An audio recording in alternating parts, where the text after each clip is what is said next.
Going to a church for the first time can be really scary. You don't know anybody, and you don't really know what you're getting yourself into. And for a lot of church leaders, we've been doing church for so long that it's hard to have the fresh eyes that you need to have to know what visitors are thinking. So we came up with a list of 7 questions that every church visitor is thinking. We hope this conversation helps you reach more people and grow. This is the Reach Right podcast. Well, hey guys, welcome to the Reach Right podcast, episode number 86. I am your host, Thomas Costello, and with me, as always, is my co-host, Ian Hyatt. What's up, Thomas? Hey, not much, man. Fun conversation today. Yeah. We're going to be talking about what first-time church visitors are thinking. Yeah.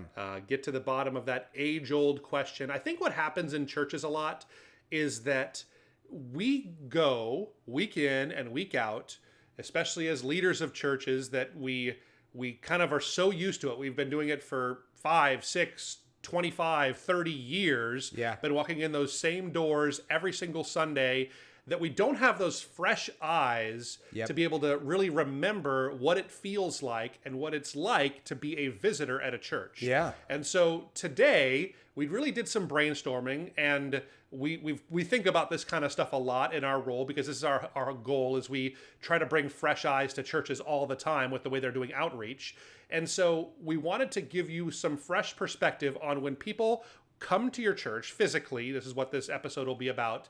What are they thinking on their first visit? What are some of the things that are going through their minds when they first come to a church? I think it's an important conversation to have. What do you think? Oh, definitely. And as you know, I talk about this daily with the churches that I consult, and one of the things that we offer here out of the many offerings we have at REACHRIGHT is website design and consultation on website strategy, because we know that is still the virtual front door where people will end up 85% of the time before they check out a church for the first time. And I can't tell you, every day I have this conversation and I see so many bad church websites to where they don't answer these questions. So so I think it is very important, and still something that we can all improve on as pastors and ministry leaders.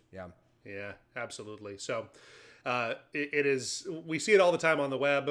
I think the web plays a big role in actual physical experiences. Right. And that's mostly the main thing we'll be talking about. There will be some web, I think, application in this here today. Right. But I think we're trying to hone in on what people are sitting there as they walk into your place. But maybe I'll tackle the first one. And that kind of deals a little bit with what happens before. Right. The first one, I think visitors are thinking, are there people here that are like me? Right. Are there people here that are like me? And I kind of wish people didn't think this. In a perfect world, people would feel totally comfortable with people that are totally different from them. But the reality is that people have an easier time relating to people that they are familiar with, or people that feel like them. And I know a lot of times we maybe immediately go to people that are the same skin color as them. And that's not really even what I'm thinking. Although that probably does play a part. If you're the only person of your skin color in your church, it might feel a little bit awkward for you. Sure. This is something that people wonder. But I think, are there people that are the same age as me? Are there people that speak the same language as me? Yeah. Are there people that are in the same life place that I am? Are there people in the same kind of economic and like occupational stuff that I'm in? Yeah. Are these people, are people the same interests as me? Yeah. Are these people here at this church? And the more the answer to that question is yes, the more comfortable someone is going to feel visiting your church. And so, like I was saying, this is one of those ones that I think we can do something about on the website. Maybe Social you can talk a little bit about how we do that. Yeah. I don't know if you want to tackle that. Yeah, absolutely. So what you'll see common on a lot of up-to-date modern websites now is once someone comes to the home page, because they're going to land there first, obviously, most of the time, is these video backgrounds, just kind of B-roll footage, a loop of people. And let me just pause before I talk a little more about this. We do not recommend, and this has been a church marketing practice that has been shunned and not appreciated for years now for a good reason. Do not put just a picture of your building as the main image on your homepage. Again, If you have a great building, that's great. And we're not saying don't have a photo of your building at all on the website, or maybe even several photos of that. But people are looking for people like them, like you said, or just they want to feel for the Sunday morning experience.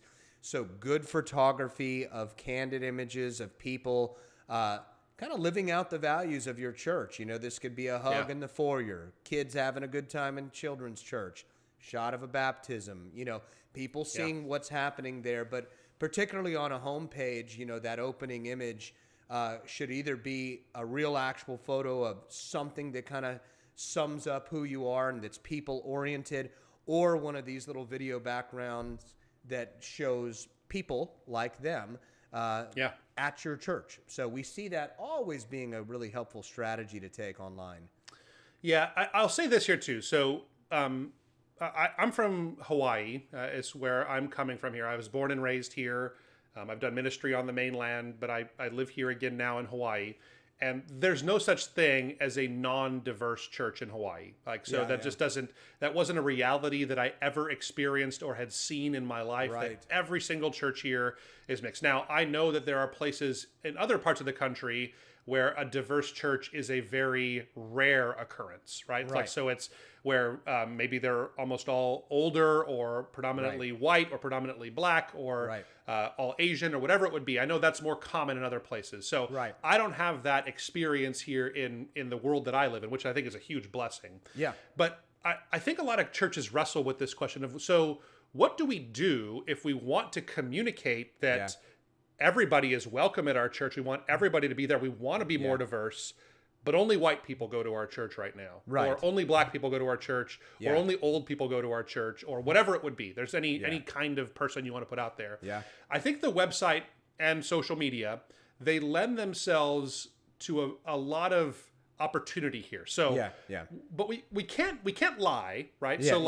You don't want just if your church has one black person in it, you don't want half of the pictures to be of that one person and half to be everybody else in your church. Right. You don't want to deceive people with that. But at the same time, we can do our best to kind of paint a picture of where we're going. So it has to be kind of that happy medium where we're not really trying to deceive people, but we want to communicate where the church is going. Websites really allow for us to do that, as does social media. You can really communicate through photography. And that's another thing to say too, is that as much as you'd like to write down the kind of church that you are and the kind of people that go there, nobody will ever read that. Right. Like, you can't have a section. I mean, you could, but I don't think it would work to have a section on your website that says what kind of people go to this church. Right. And then have people read it. No one's going to see it. They're going to catch it by the instant judgments that we make by looking at the kind of people at their church. And do they look like me? Can I relate to these kinds of people? So huge opportunity, but that is absolutely, as much as we don't like it, that is absolutely something that people are thinking before they walk in. They might not even be like consciously thinking it. Right. They're not looking at pictures on websites and say, are the people that look like me here? No? Okay, next. We subconsciously know that these people are like me, or there's people that don't look like me here. And we make our decisions in a second based on those kinds of views and the things that we see there. So, yeah. That's awesome. Well, I'll get the next one. And the next thing that visitors are thinking of are, where are we supposed to go? You can't assume that, someone's just going to know to park and come in this specific door and know where to go whenever they get there. Especially if you have a large campus, and even if you have a small campus, people don't know not just where they're going to go as far as walking in the door, but what's going to happen after they come in. Where do I take my kids? Where am I going to hear the message? All of these types of things. So you really do want to make sure you're very clear and map out easily on your campus and online. I think it starts online, like we just said. We do plenty of plan your visit pages on websites that we build, and that's a very common page now, or an I'm new page that maps this out. But also when people get there physically, have a process, have something thought out that makes it signage that steers a new visitor where they need to go. I know at my church, we tell first-time visitors to turn on their hazards so that we give them the best parking spot. And get them where they're at. So that doesn't work for every church, but that's one thing we do at my church. But we also make it very clear. Yeah. Yeah, your church is great. I've been a visitor to your church, and I still remember our experience. It was probably my best visitor experience I've ever had at a church, because we did the hazards thing, and this is like 10 years ago now, probably, that I went there, but we did the hazards thing. They give us, it's not just the parking, it gives them the parking, but then on top of that, they basically see people that park there, and then you're assigned, almost like, it seemed like we were assigned. We had a host, and someone that walked with us from parking. We had 2 or 3, I don't know how many kids we had at the time. We had one was very little if we had a third. So we get walked over there to the kids area. They stay with us. They help us get our kids all checked in. They give us a gift. They walk us to our seats right where we're supposed to go, right in the middle there, so we didn't stick out. It was a really great experience. So your church really, I don't know if it's still the same as it was 10 years ago, but it's something that I still remember to this day, having been a visitor there before. But I think that really goes to, everybody is wondering that. People do not know where to go. I think the host idea is a really good idea. And one more thing is, make sure people know where the bathrooms are. Like that's, even though it's kind of weird, and they probably, most people maybe won't use it during the service there. But just say, hey, in case you need it, the bathrooms are right there. Make a point of saying that. I think that goes a long way. Yeah, and for the church that's saying, well, we don't have enough people, or we're not a large church to be able to provide hosts and do that kind of a thing, again, that's okay. Just make it clear is what we're saying. Have a thought out process, Have signage. Signage at there, spell it out online ahead of time. And that's good. Good. Next one. I think this is a good one. How long do I have to sit there? That's the next one there. That's one thing that visitors are always thinking. I know this because I have thought this many, many times. Every time I've visited a church, I'm sitting there thinking that, because churches can be so different. I've been to churches that are 50-minute services. I've been to churches that are 2.5-hour services. And I've seen everything in between in a church service before. And sometimes we feel like maybe it's not a good idea to talk about this because it's going to make them, kind of have expectations, or I might not be able to fulfill it. People are thinking it anyway. People are wondering, they're sitting there thinking, I'm hungry. I want to go eat after this. I want to get something in my belly. How much longer is this going to go? They're checking their watches, whether you say anything or not. I think putting them at ease and saying, hey, we're going to end right at 10:45 today, whatever time that would be. I tend to encourage people towards the shorter end of the range there, if you're asking me for my opinion. But that's a whole nother podcast. Maybe we'll do one about how long should your church service be. In most cases, I think the shorter end is better, and always communicating that. So what we did at our church is that we would say, hey, thank you so much for being here as part of our greeting. We're really thankful to have you. We're going to be here together for about 75 minutes. And then we kind of went in with our service at that point there. So putting that out there at the beginning of every service. Now you may wonder, like, well, aren't our members going to be, they know it's 75 minutes. Well, do something in your services for visitors. It's one small thing, and it kind of builds that expectation that way. So I don't know. What do you have to add, Ian? You see me smiling, right? You know that there's a memory coming to mind that we shared together, and I think you know which memory it is. But as we've shared on this podcast, you and I used to pastor together at a church you planted here in the Austin, Texas area, and we had a good idea and goal to go. Before we were launching, we wanted to go check out and see what other local area churches were doing, and just kind of sit in and get a feel for the experience. And boy, did we get trapped one day. We got. I think that's the way to put it. We got trapped, and it was one of those maybe 2.5 hour long experiences that we were not expecting. Had we have known that ahead of time, we may have not visited that church. But I do remember, and again, we are all for, churches going a little longer as the Lord leads, and far be it from us to try to quench the spirit, so to speak, on that. But at the same time, we were trapped for a good amount of time, and had sitting there getting text messages from my wife, "Where are you?" The kids said, "I'm sorry, honey, we can't get out of here. Pray for us as we're trapped here." So I think, again, like you said, if you were to give advice, we would say to err on a little bit shorter. But I think that is a big question, and someone may not show up because they had I may not show up at a church if I don't know about that ahead of now. Yeah. If I ever change churches, I do want to know about this because of that experience you and I had. So it was that scarring for you, huh? It I think we're going to talk more about that service probably We will. in one of these future points. I think we will. so. We will. We'll more on that to Yeah. come. I think so. That's it. All right. So You're up next. I The think. next one is who's in charge here. Yeah. You know, I think a lot of times pastors and church leaders miss this one because we all try to be humble and say it's not about leadership. I mean, how many times do we have to consult churches to make it very clear who the leaders are ahead of time?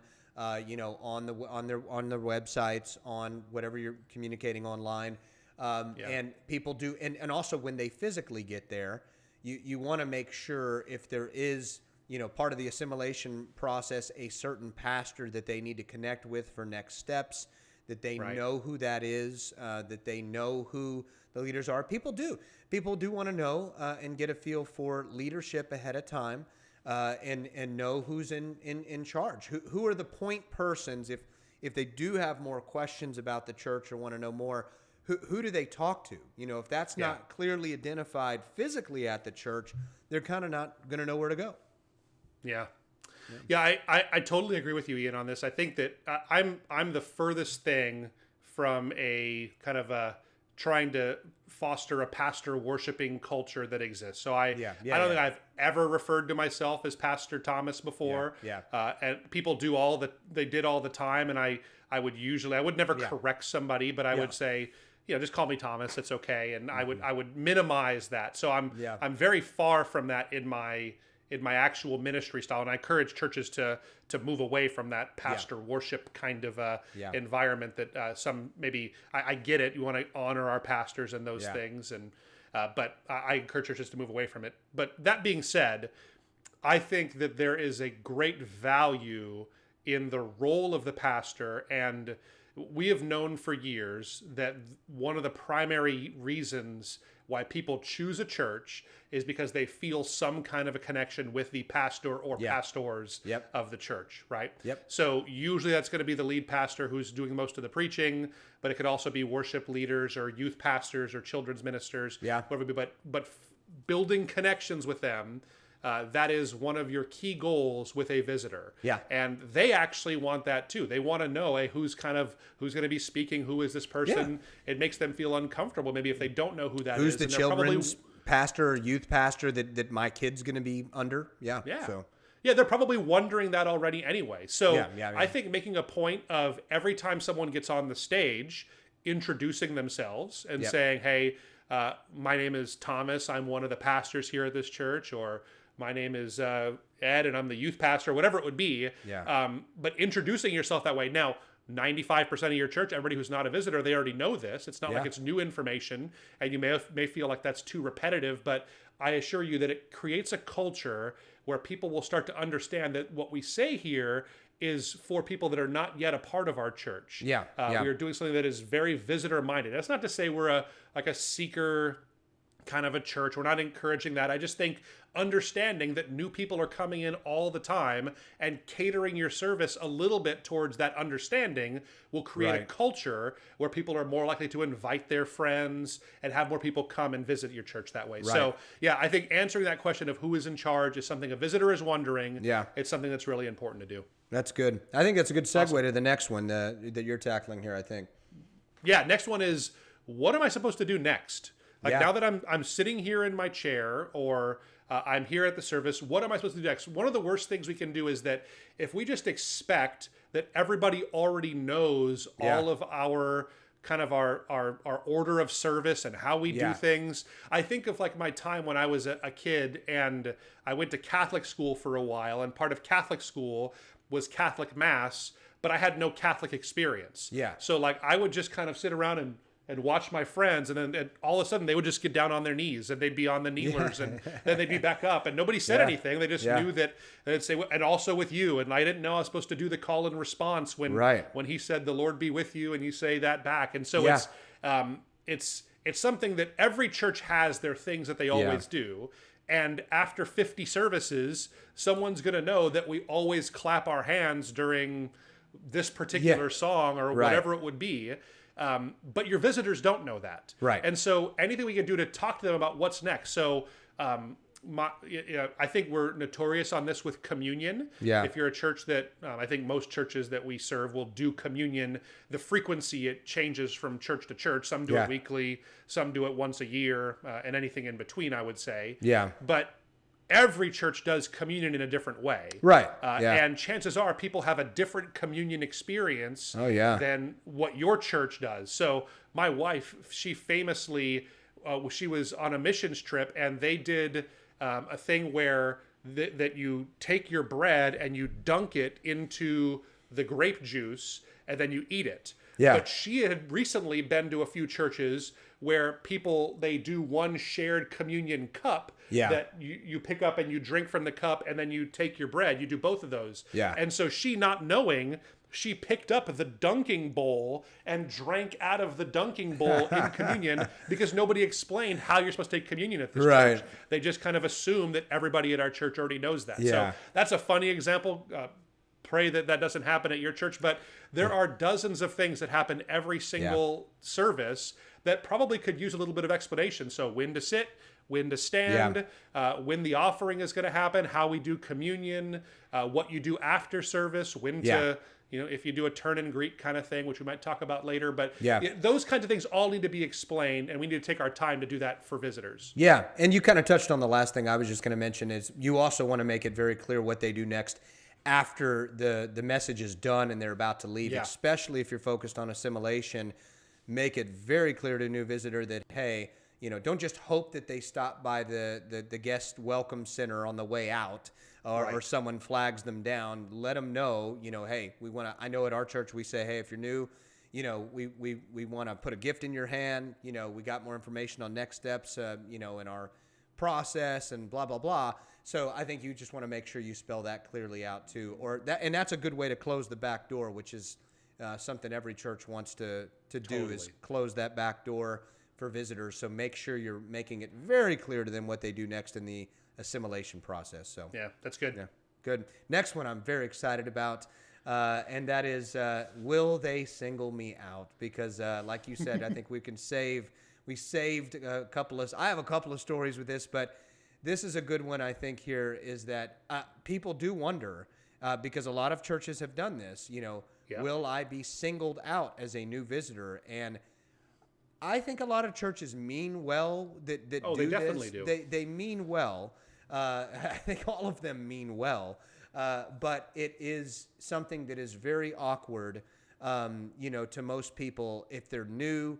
We already know that most people in culture today, and as we've seen a decline in church visiting and attending, already have a lot of apprehension that keeps them. They already think it's going to be maybe weird, especially that unchurched person, that it's going to be weird. And if they have that question in their mind of, will I be singled out or made to go up to the front, they may not even come, So I think that this is something you want to spell out online ahead of time, and also make sure that when you're doing announcements and talking about first-time visitors and welcoming them, that they know that they're not going to be singled out in the service. So there's so I've been guilty of this. I think this is something that churches were often guilty of, as in times before.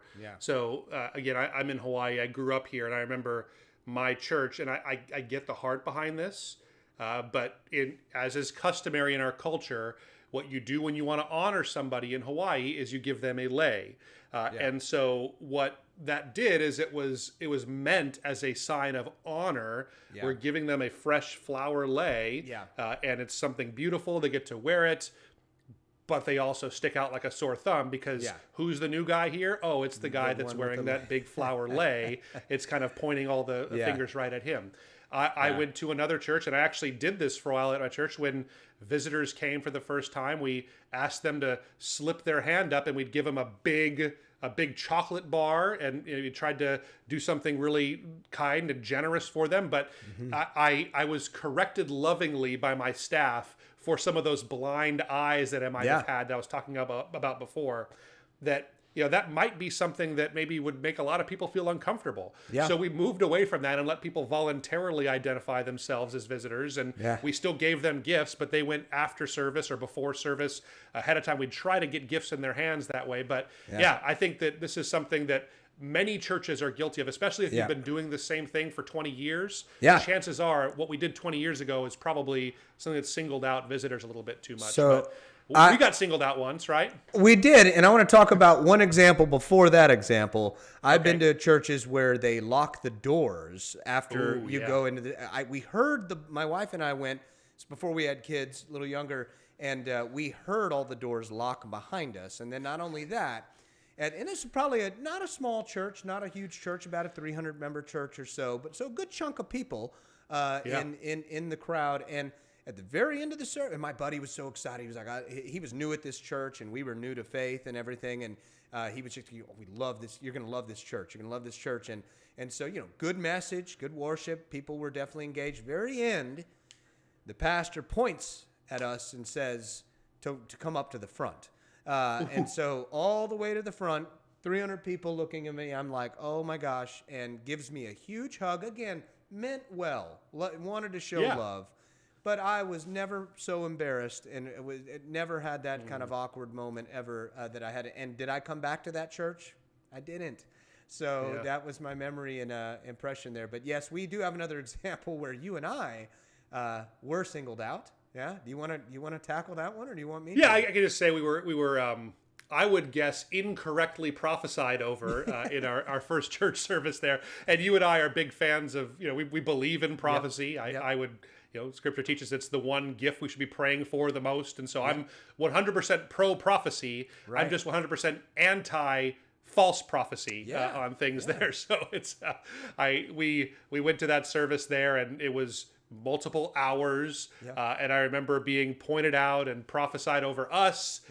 And I think it was that I had... He sensed a keyboard anointing. Yeah, keyboard anointing. So, maybe I just misunderstood it. I was thinking a musical keyboard. Maybe I was anointed on a digital keyboard. And actually... That's what we're doing. That's what we're doing now. Yeah. In blog writing and doing those kinds of things. Yeah, I'm a king of the keyboard. So maybe I misunderstood it. But then there was prophecies about our wives. And I think mine was bad. And mine was something good. like that. Mine was yours good. was good. Mine was bad. And it was great it was a little bit much for a first service. So yeah. Do you remember anything else about that?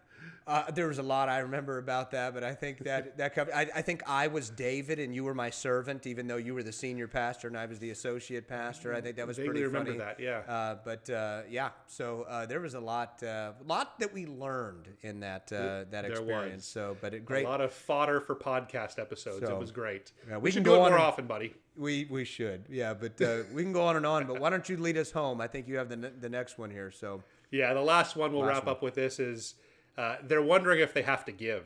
A visitor is always wondering if they're going to have to give, especially if you're a plate passing church or I don't know what other ways there are to do it now where you can. I've been to churches where they have things on poles that they stick out a pole in front of a bucket on a pole and they pull it back. There's been all kinds of ways to do it there, but when that offering plate comes by, they wonder, do I have to do that? I've heard all kinds of philosophies on this. I'll tell you where I land on it, is that I would communicate very clearly that I do not expect, I might even say I do not want visitors to give when they come for the first time.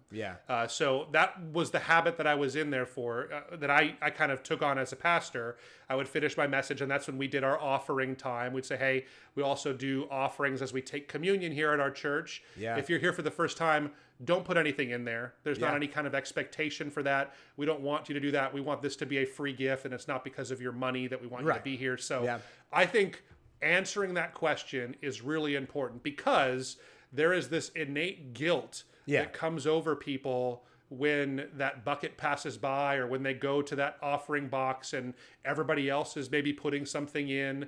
But I think especially now with digital giving options and those kind of things, and again, most churches, most of our income is coming in digitally nowadays. Most people aren't putting something in the box or in the plate when it comes by. So maybe it's not as bad as it used to be, but I think just communicating that to people, that it's not expected nor even really wanted from visitors when they come for the first time, that'll really help them to be put at ease. Yeah, that's good.